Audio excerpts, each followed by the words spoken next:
اعوذ باللہ من الشیطان الرجیم بسم اللہ الرحمن الرحیم نحمدہ و نصلی علی رسولہ الکریم علی خاتم النبیین سید المرسلین محمد صلی اللہ علیہ وآلہ وسلم نحمدہ و نستعینہ و نستغفرہ و نؤمن بہ و نتوکل علیہ و نعوذ باللہ من شرور انفسنا و من سیئات اعمالنا۔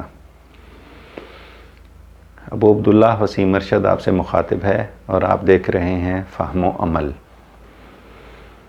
میں آج مختصر گفتگو کروں گا ہمارے جو رائج رسوم و رواج ہیں ان کے متعلق۔ دین الاسلام نہایت ہی سادگی کا سبق دیتا ہے اور اسوہ حسنہ محمد رسول اللہ صلی اللہ علیہ وآلہ وسلم سے یہ چیز ہمارے لیے مشعل راہ ہے، لیکن کہ ہم نے اپنی انفرادیت کو قائم کرنے کے لیے خود کو دوسرے لوگوں سے اوپر ظاہر کرنے کے لیے کہ میں اس سے اچھے معیار کا، جسے ہم سٹیٹس کہتے ہیں کہ اچھے معیار کا ہوں، اس کو ثابت کرنے کے لیے ہم نے اپنے اندر وہ چیزیں رائج کی ہیں کہ جس کا نہ تو ہمیں کہیں دین الاسلام حکم دیتا ہے، نہ ہی میری اخلاقیات اس چیز کا حکم دیتی ہیں یا اجازت دیتی ہیں کہ میں ان کاموں کو کروں یا ان کو اختیار کروں۔ ان میں بہت ساری ایسی رسومات ہیں، اب نہ صرف ان کے اختیار کرنے سے مجھے خود کو نقصان پہنچتا ہے، بلکہ بہت سارے اپنے ارد گرد کے لوگوں کی میں اس کے ذریعے سے دل آزاری بھی کرتا ہوں، جسے میں یہ کہہ سکتا ہوں کہ ہم انہیں ذکر پہنچاتے ہیں، انہیں تکلیف پہنچاتے ہیں۔ ان رسومات کی وجہ سے جو ہم نے اپنے معاشرہ میں جو درآمد کی ہوئی ہیں باہر سے، جو ہم نے اختیار کی ہوئی ہیں، وہ نہ صرف میرے اپنے ذات کے لیے نقصان دہ ہیں، میرے اپنی ذات کو نقصان پہنچاتی ہیں، بلکہ جو میرے معاشرہ کے ارد گرد جو دوسرے جو مجھ سے کم تر ہیں یا کوئی دوسرے جو اس چیز کو نہیں پہنچ سکتے، ان کے لیے وہ باعث تکلیف ہوتی ہیں، لیکن جس کا اظہار کوئی بھی نہیں کر سکتا۔ ہم شرما شرمی یا کہہ لیں کہ ہم خاموش ہوتے ہیں، اور اس میں ہم سارے ہی برابر کے شریک ہیں۔ میں بھی شریک ہوں، دیگر بھی شریک ہیں، اور ہم اس گناہ کے تمام تر یکساں گناہ گار ہیں۔ اب اس میں بہت ساری ہیں، ویسے تو میں مثال کے طور پر چند ایک بیان کروں گا۔ یہ بہت ہی کم ہے، ہمیں نہ تو ان چیزوں کی تعلیمات دی گئی ہیں، یہ بہت سارے ہمارے تعلیم دینے والوں کا بھی قصور ہے اس میں۔ ہمارا تو ہے یہ کہ ہم نے خود تو پڑھنا نہیں ہے، دوسروں پر چھوڑا ہوا ہے، جو اس نے ہماری اس بھیجے میں ڈال دیا، ہم نے اس پر پکے ہو کے اسی پر ساری زندگی چلنا ہے۔ خود ہم نے اس کی تعلیمات کو حاصل نہیں کرنا، خود سے کبھی جاننے کی ہم نے کوشش نہیں کی، نہ ہی ہم نے اس کو پڑھنے کی کوشش کی کہ میرا دین کیا کہتا ہے، کہ بس ہم نے دو چار وہ سن لی اور اسی پر پختہ ہو کر چلتے رہتے ہیں۔ رسول اللہ صلی اللہ علیہ وآلہ وسلم کا یہ حکم ہے، نکاح کو مسجد میں کرو۔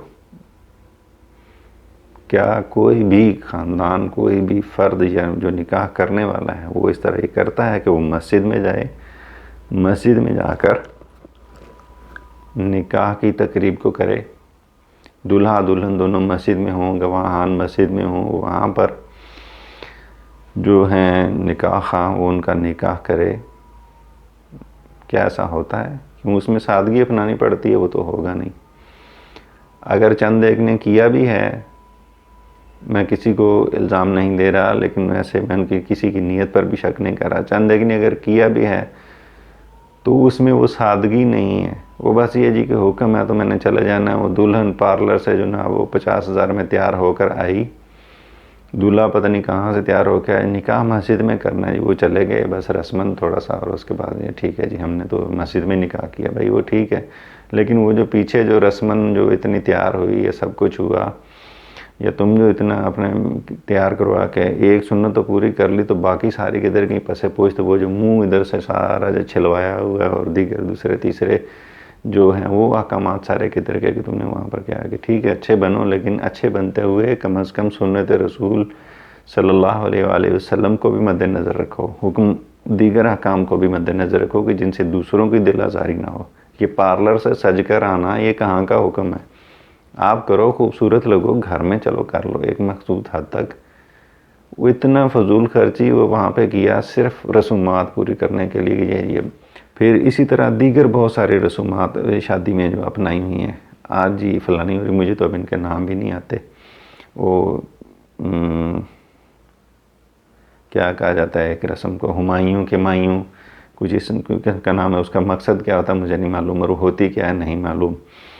پھر اس طرح جی یہ کوئی مہندی ہوتی ہے، ہمارے ہاں تو بچپن میں ہم یہی دیکھتے، شادی تھی وہ بس یہاں پر وہ مہندی لگا دیتے تھے یا ہاتھوں کو، یا پھول بنا لیتے تھے کوئی اگر گھر سے وہ تنکا جھاڑو کا تنکا لے کے تو اس سے. تو ابھی تو خیر وہ رنگ برنگی آ گئی، وہ پتہ نہیں کیا اس کی رسمیں چلتی ہیں، وہ لڑکیاں لڑکے سارے جناب وہ لے کے جا رہے ہیں، پھر اس پہ رقص ہو رہے ہیں اور فلاں ہو رہے ہیں. تو شرم و حیا ایک تو ہم اس کو تاتار کرتے ہیں، وہ ہر چیز وہ گئی. رسم کرنی ہے، یہ رسم کرنی، بچوں کی شادی ہے جی، یہ تو ہوتا ہے، یہ ایک ہی بار تو ہونی ہے، تو بچوں کی خوشی ہے. تو بچوں کی خوشی کی خاطر جو ہم رسول اللہ صلی اللہ علیہ وآلہ وسلم یا اپنے دین کے جو احکامات کی جو دھجیاں اڑاتے ہیں وہ کدھر گئیں؟ اللہ سبحانہ و تعالیٰ کی خوشی کدھر گئی؟ رسول اللہ صلی اللہ علیہ وآلہ وسلم کی خوشی کدھر گئی؟ کوئی نہیں جی، مجبور کر دیے جاتے ہیں، تھوڑا سا مزاحمت تو کرو، مجبور تو ہم ہوتے ہی ہوتے ہیں، چلے کسی حد تک ہوتے ہیں، کہیں تو کوئی مزاحمت کرو، کہیں تو کچھ اس چیز کو اختیار کر کے دیکھو، پھر پتہ چلے گا کہ کہاں تک مجبور ہوں اور کہاں تک نہیں. کیا ہم اس کے خلاف بولتے ہیں یا اس کو روکنے کی کوشش کرتے ہیں؟ بس وہ گنگا بہہ رہی ہے، اس میں میں بھی بہتا ہوا جا رہا ہوں. اسی وجہ سے ہم معاشرہ میں پستیوں کی طرف گرتے جا رہے ہیں. کیوں؟ ہم نے خود کو حالات کے دھارے کے اوپر چھوڑ دے ہوئے ہم قطعاً مزاحمت ہی نہیں کرتے، خود کو اس میں ڈبو رہے ہیں، اس میں تیراکی کر کے اسے بچنے کی کوشش نہیں کر رہے. تو یہ میری اپنی غلطی ہے. تو ان رسومات کو میں خود اپناتا ہوں، رسومات کا توق میں نے اپنے گلے میں خود ڈالا ہوا ہے، اور اس کی آڑ میں پھر فضول خرچیاں. اور ہمارے عام طور پہ بہت سارے ایسے گھرانے ہیں، ظاہر ہے میں بھی ایک اس طبقے سے تعلق رکھتا ہوں جو کہ نیچے جانب سے آتا ہے، نچلا طبقہ ہے، لیکن جب شادی بیاہ کا موقع آتا ہے تو وہ چیزوں کی نمائش ہوتی ہے، وہ سب کچھ ہوتا ہے، وہ فضول خرچیاں ہوتی ہیں. اس وقت کہاں سے آ گیا؟ سب کچھ نکل آتا ہے اس وقت. صرف رسم کرنی ہے جی، بچوں کی خوشی ایک ہی بار ہوتی ہے، ایک ہی بار رسماً وہ خوشی کرتے کرتے میں بے شک قرضے کے نیچے ڈوب جاؤں، ساری زندگی پھر میں قرضہ اتارتا رہوں. وہ الگ سے ایک رسم کو پوری کرنے کے لیے پیچھے کئی جو ہے وہ اس میں برائیوں میں گرتا جاتا ہے، کھائی میں گرتے گئے. لیکن مجھے پرواہ نہیں ہے جی، بس دنیا کو دکھانا ہے، میں نے دوسروں سے اوپر رہنا ہے. تو رہو. رسول اللہ صلی اللہ علیہ وسلم کے احکامات، اللہ سبحانہ و تعالیٰ کے احکامات، وہ ہم پر سے پشت ڈال دیتے ہیں. تو یہ ہماری محبت ہے ان سے کہ ہم رسمیں ہمارے لیے جو ہیں وہ افضل ہیں، اور ان کے احکامات اور ان کا جو ہے تعلیمات وہ ہمارے لیے کوئی معنی نہیں رکھتی. پھر اسی طرح جو ہے بہت ساری غلاظتیں اب تو خیر اس میں شادی بیاہ کی رسومات میں شامل ہو چکی ہیں. باہم جو ہے وہ جیسے میں نے ایک ویڈیو میں شاید جیسے میں نے ایک میں ذکر کیا کہ رقص وہ جانوروں سے یا وہ پرندوں سے لیا گیا ہے کہ بس ایک دوسرے کو کشش کرنا. تو وہ پھر رقص کرتے ہیں شادی پر. بچوں کی خوشی ہے جی، بچوں کو کرنے دیں. اس بچوں کی خوشی کی خاطر اپنا ایمان داؤ پر لگا لیا میں نے. رسم پوری ہو گئی، ایمان داؤ پر لگ گیا، احکامات جو ہیں وہ گئے، کوئی پرواہ نہیں اس دوران. بے شک ڈھولکیاں بجیں، رقص ہوں، بچوں کی خوشی کے لیے احکامات دین کا کلا کما ختم ہو گئے. ہم چل رہے ہیں، مجھے چلنا ہے جی، بچوں کی خوشی پوری ہو جائے، باقی جائے جدھر مرضی. یہ رسومات ہم نے خود اپنے گلے کا توق بنایا ہوا ہے، اور اس کی آڑ میں ہم نہایت فضول خرچیاں کرتے ہیں اور ہمیں پرواہ نہیں ہوتی. اسی طرح اور بہت سی باتیں انہی رسومات کو اپناتے ہوئے بہت ساری ہیں. ابھی میں اس سے ہٹ کے اب شادی بیاہ کا تو چلو یہ ذکر آ گیا. ابھی اسی طرح جو اگر کہیں پر کوئی فوتگی ہو جاتی ہے تب وہاں پر جو رسمیں اپنائی گئی ہیں. ابھی میرا ایک شاگرد ماشاءاللہ بھی ایک دفتر میں ہوتا ہے، تو وہ ایک کام کے لیے میرے پاس آیا تو مجھے بتلا رہا تھا، کہتے جی ہمارے ایک رشتہ دار فوت ہو گئے، تو 3 دن تو ان کے لیے وہ غریب سا بندہ تھا، گھر میں ان کے تو اتنا تھا نہیں، تو وہ فوت ہو گیا. اب باقی اس کے بچے، اس کے جتنے بھی مہمان آ رہے ہیں، مہمان بھی یہ نہیں کہ کہیں باہر سے آئے، لوکل ہی ادھر قریب کے ہی رہنے والے سارے لوگ اب وہ 3 دن کھانے کے لیے ادھر سارے اکٹھے ہیں جی، بس کھانا ہے، گھر کھانا ہے جی. اس کے لیے فوتگی پہ وہ پہلے اس بیمار تھا، وہ کہتا جی 1 لاکھ 1.5 لاکھ کا وہ پہلے وہ بیماری پر خرچہ کرتے کرتے مقروض ہو گیا. اس کے بعد جب وہ فوت ہوا تو ان کھانے والوں کے لیے پھر اس نے پیسہ اور قرض لیا. تو وہ 3 دن تک ان کے لیے، 1 دن جناب دال انہوں نے چلائی، دوسرے دن وہ پھر کیا، وہ جو تیسرا تھا درمیان میں، وہ کہ بھائی کیوں دالوں پہ لگایا ہوا ہے نا، کوئی گوشت کھلاؤ، کو فلانا کھلاؤ. وہ کرتے کرتے کہتا جی وہ تقریباً وہ پھر اس کی فوتگی پر وہ 1.5 لاکھ کا مزید مقروض ہو گیا. وہ ساری زندگی وہ رسمیں نبھا لیں اس نے، اس کے بعد وہ قرض ہی اتارتا رہے گا. تو یہ رسموں نے ہمارا یہ حال کیا ہوا ہے. لیکن بعض ہم نے نہیں آنا، کہیں پر بھی کوئی فوتگی ہو جاتی تو ان آگے جو رسومات وغیرہ ہیں جو ہم نے اپنائی ہوئی ہیں ان دین میں، کہیں پر نہیں ہیں.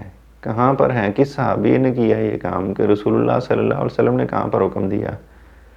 ان رسموں کو اپنا کر ہم نے اپنا بیڑا غرق خود کیا ہوا ہے. ہم اپنا نقصان خود کر رہے ہیں، اپنے پاؤں پر خود کلہاڑا مار رہے ہیں.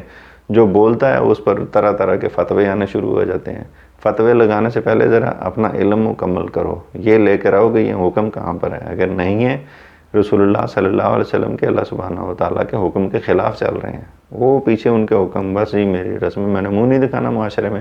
تو منہ دکھا لو، بے شک کالا کر کے ہی دکھاؤ، قرضے کے نیچے دب کے منہ دکھا لو، رسم پوری کر لو، منہ دکھا لو. لیکن یہ تو سوچ لیے کہ میں نے انہیں کیا منہ دکھانا ہے، تو ان رسموں پر چل کر جو ان کے حکم کی خلاف ورزی کی، انہیں کون سا منہ دکھانا ہے میں نے؟ اس وقت دگنا کالا ہوگا. یہاں پر تمہیں پھر بھی کچھ احساس ہو جاتا ہے، وہاں پر تو جو احساس ہوگا وہ احساس ندامت ایسا ہوگا کہ نگاہیں نہیں اٹھ پائیں گی.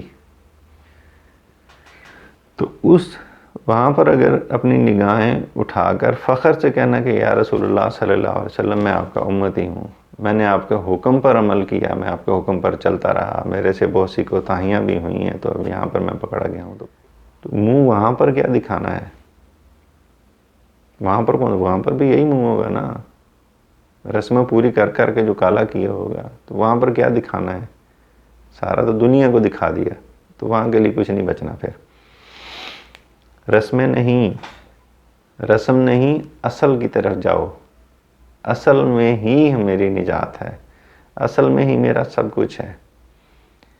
میں رسم تو نبھا لوں گا، سب کچھ کر لوں گا، لیکن آپ اس چیز کو آزما لیں، اچھی طرح سے دیکھ بھال بے شک کر لیں. آپ جتنی مرضی رسمیں کر لیں، جتنا مرضی آپ اعلیٰ سے اعلیٰ کام کر لیں، بے شک وہ شادی بیاہ ہے یا کہیں فوتگی ہے، کوئی بھی راضی صحیح طریقے سے نہیں ہوتا. کوئی نہ کوئی ایسا نکل آتا ہے جس کا منہ دوسری طرف ہوتا ہے، وہ 2-4 اور کو بھی اپنی طرف لگا کے سارا کام خراب کرتا ہے.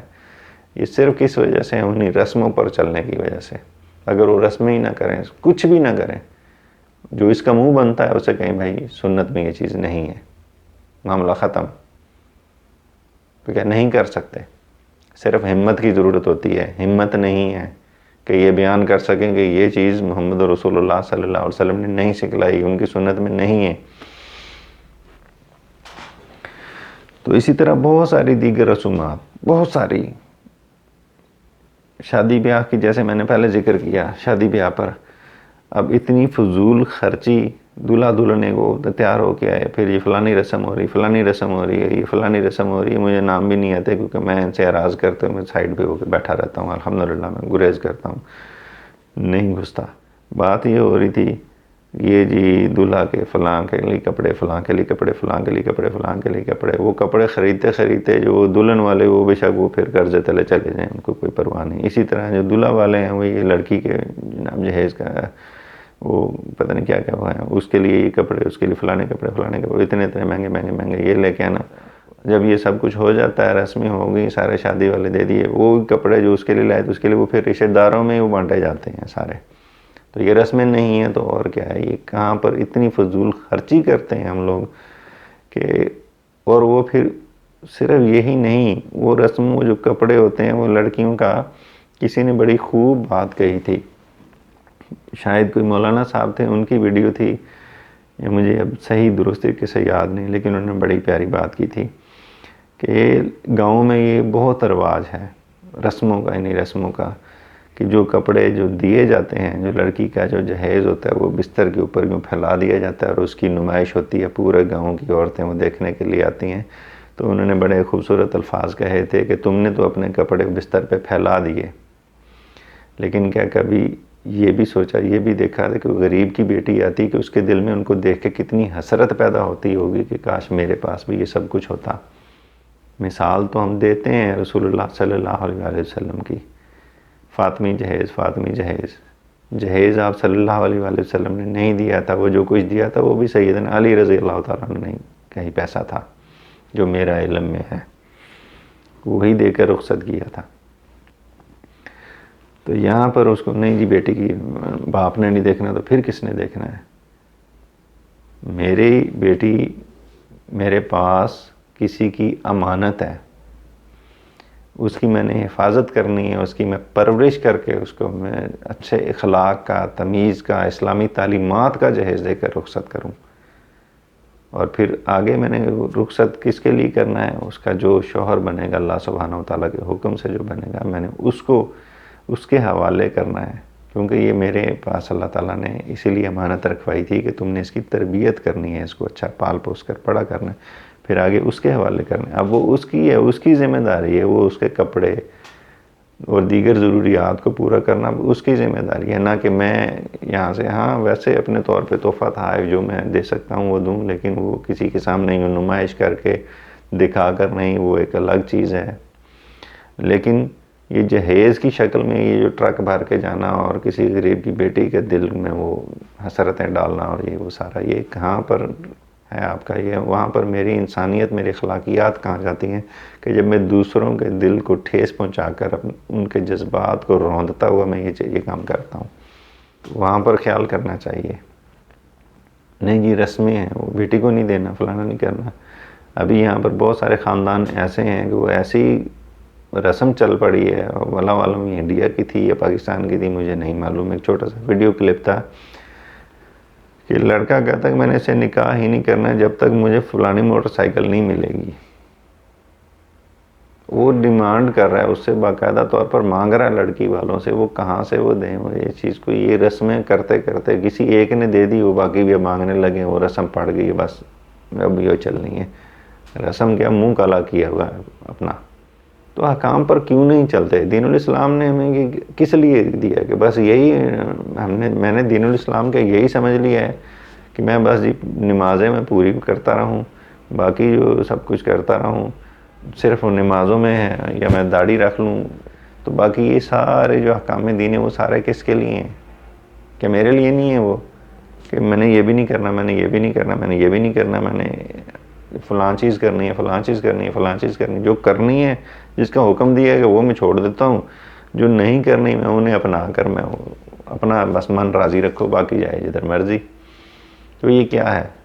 تو کیا ہم رسومات کے اتنے قیدی ہو چکے ہیں کہ ہمیں سنت رسول اللہ صلی اللہ علیہ وسلم یاد نہیں ہے؟ کہ ہم رسومات کے اتنے قیدی ہو چکے ہیں کہ ہمیں اللہ سبحانہ و تعالیٰ کے احکام یاد نہیں ہے، رسول اللہ صلی اللہ علیہ وسلم کا حکم یاد نہیں ہے؟ ہمارے لیے رسمیں افضل ہو گئیں نعوذ باللہ ان کے احکام سے زیادہ، کہ ہم نے ان پر لازم عمل کرنا ہے، احکام پر عمل نہیں کرنا. ان چیزوں کو سوچیے گا ضرور. میں کون ہوتا ہوں آپ پر اپنے الفاظ کی دھونس جمانے والا یا آپ پر ان کا دباؤ ڈالنے والا؟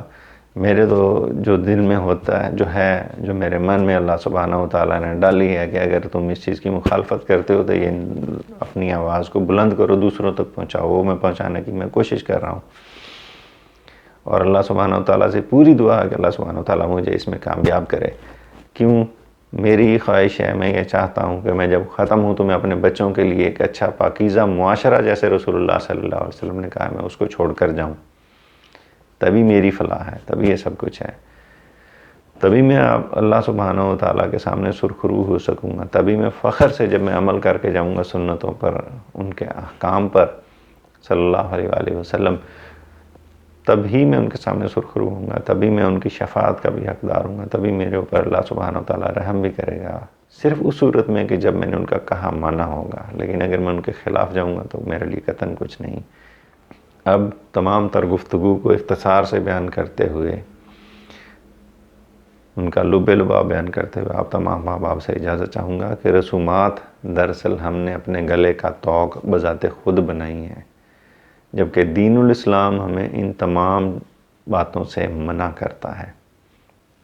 اس چیز کی قطعاً اجازت نہیں دیتا کہ میں کوئی ایسی چیز اختیار کروں جو کہ میرے اوپر بوجھ بنے، جو کہ میری استطاعت سے جو زائد ہو، یا میں کوئی ایسا کام کروں جس سے میرے پڑوسی کی، میرے معاشرے کے ارد گرد لوگوں کی دل آزاری ہو، یا کوئی ایسا ہو۔ ہم تو وہ مسلمان ہیں،